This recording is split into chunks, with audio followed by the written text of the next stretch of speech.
Hola, en el siguiente videoclip hacemos una representación de la objeción de inexequibilidad en Panamá.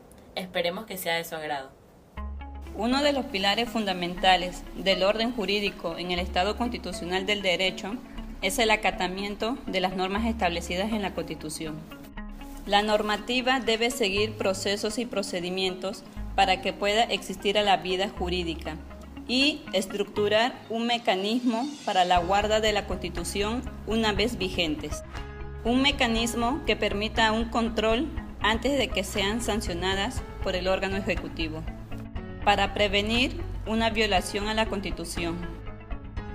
A continuación verán una interpretación muy sencilla del proceso que corresponde a la objeción de inexequibilidad. Un mecanismo de protección de la supremacía constitucional procede cuando la Asamblea Legislativa aprueba un proyecto de ley que se envía al Ejecutivo para su promulgación. Al considerar el presidente que dicho proyecto de ley tiene vicio de inconstitucionalidad, lo objeta.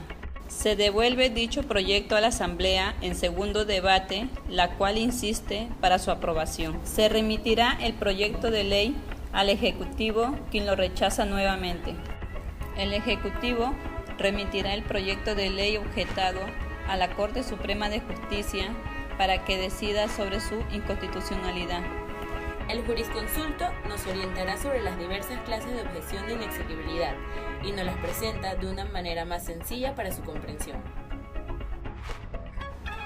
Este control preventivo es ejercido por el Presidente de la República, quien lo puede hacer de manera voluntaria, es decir, que tiene la facultad de objetar o no el proyecto de ley que recibe para su sanción.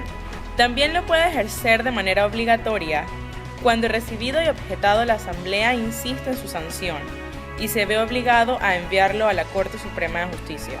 Como concepto de objeción de inexequibilidad, podemos entender que una ley no es factible o realizable desde el punto de vista constitucional, ya que el Ejecutivo considera que violenta la norma suprema. La base constitucional de la objeción de inexequibilidad la encontraremos en los artículos que a continuación expondremos. La normativa en la cual se basa la legitimidad de la objeción de inexequibilidad la encontramos en el numeral 6 del artículo 183 de nuestra Carta Magna, que nos indica que el presidente por sí solo es quien objeta los proyectos de ley.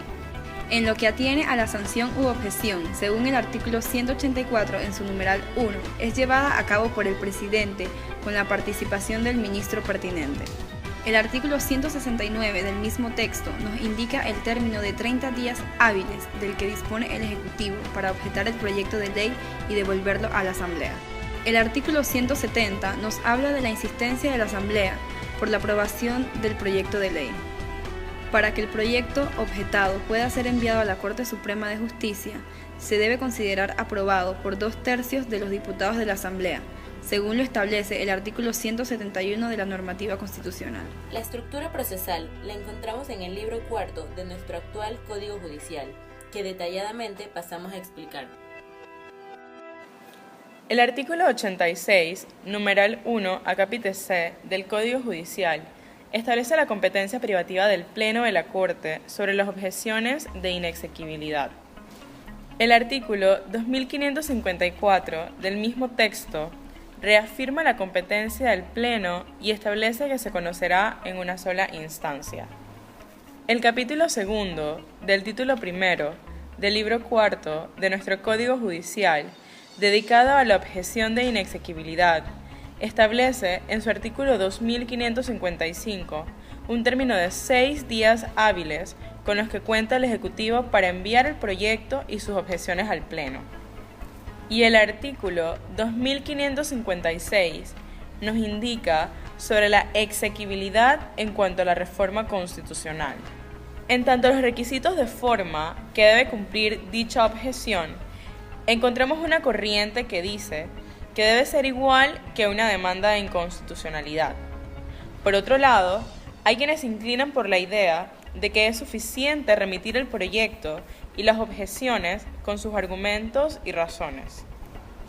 La Corte debe dar traslado de la objeción al Procurador General de la Nación o al de la Administración para que emita su concepto según lo establece el artículo 2563.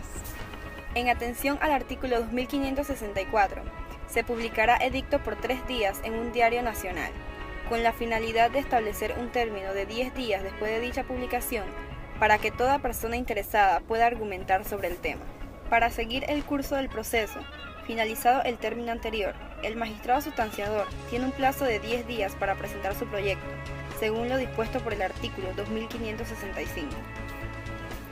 Si el fallo de la Corte Suprema de Justicia declara constitucional el proyecto de ley, el Ejecutivo debe sancionarlo y hacerlo promulgar como lo dicta el artículo 171 de nuestra Constitución. Por último, tenemos los efectos del fallo de la Corte Suprema de Justicia. Si el Ejecutivo no cumple lo anterior, lo podrá hacer el presidente de la Asamblea por mandato del artículo 172 del mismo texto. Este video lo hemos hecho con mucha dedicación, tratando que sea de fácil comprensión. Te agradecemos, dejes un comentario abajo para saber tu opinión. Se despiden de ti, Leodelia Alvites, María del Carmen Pascual, Cristina Cornejo, Catherine Zorrilla y Carmen Lorena Bernal.